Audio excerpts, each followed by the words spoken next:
आप हैं शिक्षा सुधार रोजगार के साथ। मैं हूं नीरज। बिहार शिक्षक बहाली 2019-2021 की बड़ी खबरों के साथ आज हम बात करेंगे स्टेट 2019-2021 परीक्षा के बाद अब रिजल्ट पर गतिरोधों का बाजार गर्म है। ताजा गतिरोध स्टेट में दिव्यांगजनों को 40% अंकों पर उत्तीर्ण करने के मुद्दे पर उठा है। आपको बता दें, एक लेटर वायरल किया जा रहा है। लेटर को दिखाकर ये कहा जा रहा है कि दिव्यांगजनों को अब 40% अंकों पर स्टेट में पास किया जाएगा। निसक्ता न्यायालय का लेटर ये बताया जा रहा है। सच क्या है? सच हम आपको बताएंगे। सच कुछ और है। ये 40% अंकों पर अभ्यर्थियों को पास करने की जो बात की गई है, ये लेटर तमाम सोशल मीडिया पर वायरल है और लेटर दिखाकर ये कहा जा रहा है कि दिव्यांगजनों को 40% अंकों पर पास कर दिया गया है और जो अनुत्तीर्ण अभ्यर्थी उनको भी भड़काया जा रहा है। ये लेटर दिखा के तरह तरह के ऑडियो और वीडियो चल रहे हैं, पर लेटर की हकीकत कुछ और है। लेटर के अनुसार अभ्यर्थी ने निसक्ता न्यायालय में ये वाद दायर किया, ये मांग की कि हमें 40% अंकों पर उत्तीर्ण किया जाए, जो कि कहीं से भी सही नहीं है। आपको हम बता दें कि 2017 का हवाला दिया जा रहा है। इस लेटर के अनुसार 2017 में दिव्यांगजनों को 5% अंकों में छूट मिली थी। पहले दिव्यांगजनों को 55% अंकों पर पास माना जाता था, पर 2017 में घटाकर SC ST और दिव्यांगजनों को 50% अंकों पर उत्तीर्ण किया गया। और अब जबकि स्टेट की परीक्षा हुई, स्टेट में भी 5% अंकों का लाभ मिला अभ्यर्थियों को और 50 की जगह 45% पर दिव्यांगजनों को SC ST अभ्यर्थियों को उत्तीर्ण किया गया है। ऐसे में लेटर की हकीकत क्या है, इस संबंध में हमने दिव्यांग अभ्यर्थियों के national federation of the blind के बिहार प्रकोष्ठ के सचिव AN तिवारी से बातचीत की। उन्होंने इस मुद्दे को साफ किया है। लेटर की हकीकत कुछ और है। AN तिवारी ने साफ किया कि दिव्यांगजनों को बदनाम करने की ये साजिश है। ये लेटर कहीं से भी सच नहीं है। आगे क्या होगा ये देखने वाली बात होगी, पर लेटर की हकीकत क्या है, आइए अब आपको AN तिवारी से रूबरू कराते। उन्होंने सभी मुद्दों पर खुलकर बातचीत की हमसे। उन्होंने national federation of the blind के तरफ से जो केस है पटना हाई कोर्ट में रोक है और चीफ जस्टिस को कोरोना, इस पर भी बातचीत की। अब आपको उस ऑडियो से रूबरू कराते हैं। आशा है आपको वीडियो पसंद आ रहा होगा। वीडियो पसंद आए तो लाइक ज़रूर करें। हमारे साथ AN तिवारी हैं, जो national federation of the blind के बिहार प्रकोष्ठ के सचिव हैं। अभी जो स्टेट में 40% अंकों पर दिव्यांग अभ्यर्थियों को पास करने का जो अफवाह उड़ा है, इस पर हम इनसे बात करेंगे। सर, ये क्या है? देखिए, ये अफवाह सब अनर्गल है और कहीं ना कहीं मैं इसका पुरजोर खंडन करता हूं जी, क्योंकि इसमें कई YouTube चैनल के माध्यम से भी मैंने देखा कि अभ्यर्थियों ने फोन कॉल से भी बताया हमको जी, जिसके अनुसार को भी इसमें बात की गई है, जो कि कहीं ना कहीं अफसोस का विषय है कि हमारे समाज के बुद्धिजीवी वर्ग जो कि शिक्षक को माना जाता है, वो शिक्षक अभ्यर्थी भी नहीं समझ पाते हैं कि उच्च न्यायालय क्या होता है जी, और निःशक्त न्यायालय क्या होता है जी, और इस तरह का भ्रामक समाचार YouTube पे चलाकर अभ्यर्थियों को गुमराह करना या कहीं ना कहीं अभ्यर्थियों के लिए बेहद ही दुर्भाग्यपूर्ण स्थिति है। तो ये मुद्दा क्या है? ये इस तरह का एक लेटर जो वायरल हो रहा है, उस लेटर का सच क्या है?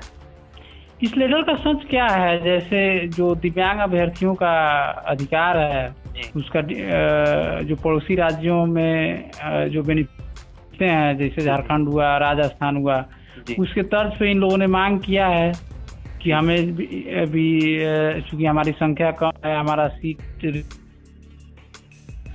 हमको 40% पे पास करा दिया जाए। ये इनका डिमांड है। अब वो सरकार का मामला है, न्यायालय में लोग निःशक्त न्यायालय, अभी उच्च न्यायालय का कहीं दूर दूर मामला नहीं है जी, निःशक्त न्यायालय लोग गए हैं जी। निःशक्त न्यायालय से जो भी रिजल्ट आएगा उस रिजल्ट का प्रतीक्षा करना चाहिए, नहीं कि अफवाह फैलाकर। ये जो लेटर है, ये अभ्यर्थी के द्वारा एक तरह से एक मेमोरेंडम दिया गया है, ना कि निःशक्ता न्यायालय की तरफ से कुछ जवाब आया है। हाँ, ये जो है आपको निःशक्त न्यायालय में जो कंप्लेन किया गया है जी, उस कंप्लेन जो लेटर दिया गया है कि आप लोग का सुनवाई इस डेट में होगा, जी जी जी, उसी लेटर को आप लोग घुमा रहे हैं। इसमें कहीं पर से 40% पर पास करने की कोई बात नहीं है। अभ्यर्थियों को भड़काया जा रहा है।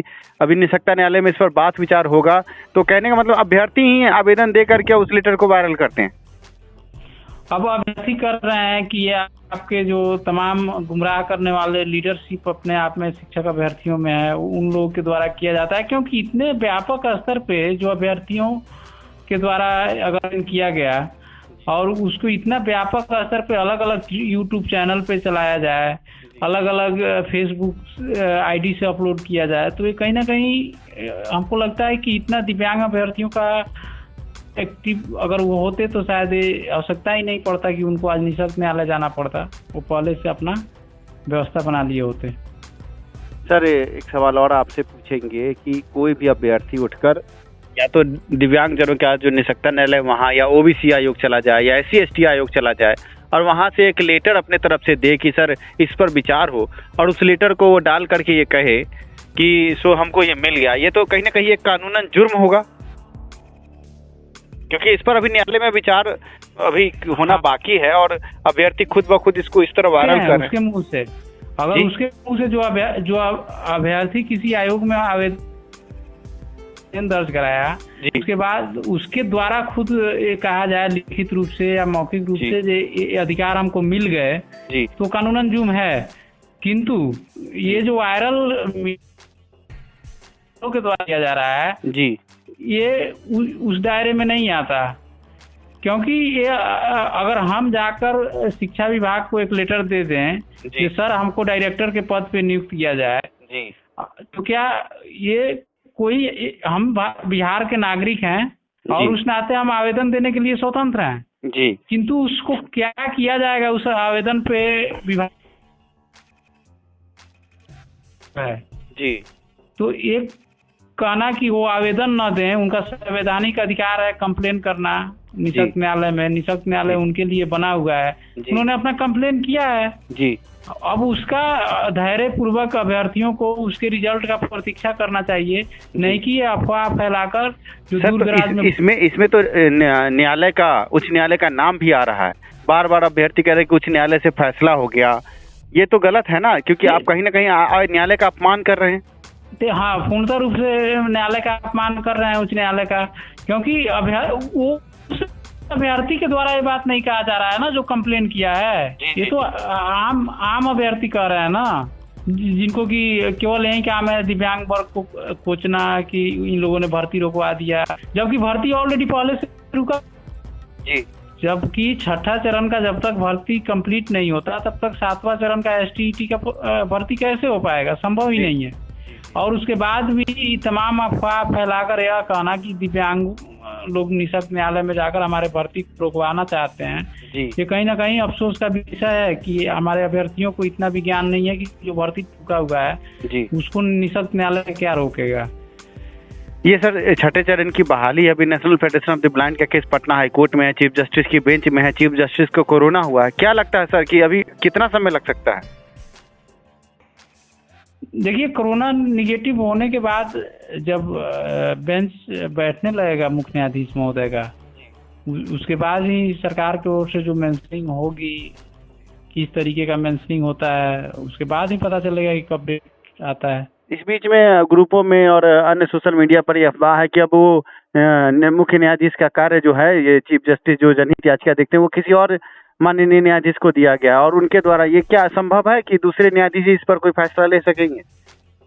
देखिए, ये महामारी एक्ट अभी तत्काल में पूरे भारत में लागू है, इसमें बहुत सारे प्रावधान एक्स्ट्रा हो जाते हैं, किंतु हमें नहीं लगता कि इतने जो संवेदनशील मैटर है उस केस को डाइवर्ट किया जाएगा, किंतु अगर होता है तो ये तो अच्छी बात है, अभ्यर्थियों के हित में है और हमारे हित में भी है, क्योंकि इतना जल्दी इसका निपटारा हो। हमें पूरे न्यायपालिका पे भरोसा है, केवल मुख्य न्यायाधीश महोदय पे ही नहीं, किसी भी बेंच में लगता है हमको उस पे भरोसा है कि हमें न्याय मिलेगा। आखिरी सवाल आपसे ये होगा कि जो अभ्यर्थी आपको सुन रहे हैं, वो चाहे छठे चरण के अभ्यर्थी हैं या सातवें चरण के, उनको आप क्या संदेश देना चाहेंगे? क्योंकि कहीं ना कहीं दिव्यांगजनों को और निःशक्तता न्यायालय को, साथ में national federation of the blind को कहीं ना कहीं जिम्मेवार ठहराया जा रहा है, तो आप क्या कहना चाहेंगे?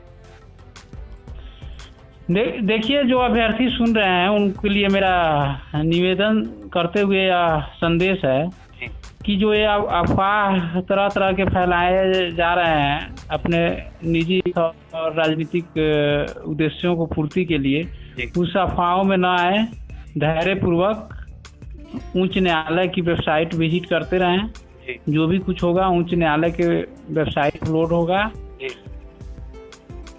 सरकार जो कहती है, सरकार का स्थिति क्या है, ये सभी लोग आप लोग परिचित हो चुके हैं कि सदन में कुछ और, मीडिया हाउसेज में कुछ और कोर्ट में कुछ और, तो सरकार पे भी बहुत ज्यादा भरोसा करने की आवश्यकता नहीं है। और जो भी कुछ हो रहा है हम अभ्यर्थियों के लिए सभा का चुनाव हुआ, जिस वक्त एजी साहब ने कहा था कि अभी कोई सरकार नहीं है कि नीतिगत फैसला हो सके, उस समय भी न्यायालय के द्वारा हमको कहा गया था, जबकि हम अभ्यर्थियों का पक्ष रख रहे थे, सभी डिसेबल अभ्यर्थियों का, जो सर इसमें बहुत सारे अभ्यर्थी फंसे हुए हैं, इसको जल्दी से निष्पादित किया जाए इस मुकदमे को। मुख्य न्यायाधीश महोदय ने कहा था आपके घबराने से नहीं हो सकता, जब तक सरकार का गठन नहीं होगा, ये बात सही है कि नीतिगत फैसला नहीं हो सकता। तो हम अभ्यर्थियों के हित के लिए बिल्कुल जी जान लगा के लगे हुए हैं कि जितना जल्दी इसके का निष्पादन हो जाए, और उसमें हमें भी न्याय मिलने की उम्मीद है, इसलिए लगे हुए हैं। सरकार ऑलरेडी भर्ती करना नहीं चाहती, ये सभी अभ्यर्थी जान चुके हैं।